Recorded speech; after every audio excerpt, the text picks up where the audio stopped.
Should authors record their own audiobooks?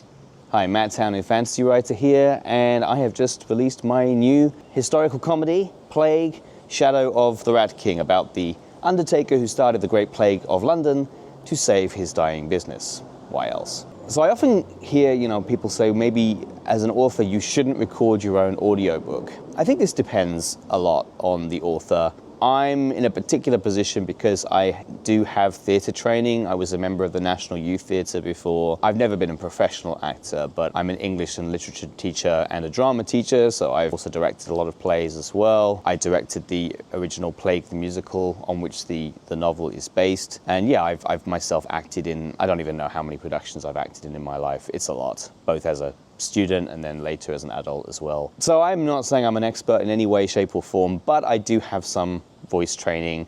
And the other thing really, more importantly perhaps, is that my co-writer Dave and I, when we were making the musical upon which this novel is based, we spent years doing all the voices, reading through the script and doing the voices. So I'm very, very familiar with the characters. So for me to hand it over to someone else and all the coaching I'd have to do, all the directing I'd have to do of them, to get them to the performance I wanted would be a lot of work and probably doesn't really make sense. I would rather do it myself. But the reason I am currently re-recording my audiobook is actually not because of the character performances I did, it's because of the narration. Because what I wasn't so experienced in doing was narrating a novel. That was new to me.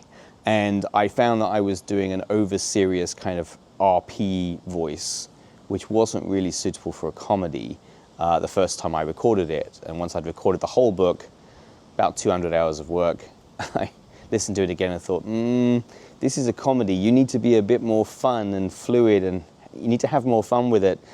And I just felt I could do a better job. So I'm currently, re-recording it now. That will be released in the months ahead. But I am glad I re-recorded it because, yeah, how it's coming out now is much, much better. So yeah, but if you're not, if you're not comfortable controlling your voice, and if you're not an actor, there are some fantastic voice artists out there who can really make your prose shine. So if you're not comfortable using your voice, no, I would say no, hire someone. I'm just lucky that I can do this myself. You know your limits, I'm not a good enough artist to draw the cover for my book, so I hired an artist to design the cover. But I do know I can do the voice acting for the audiobook.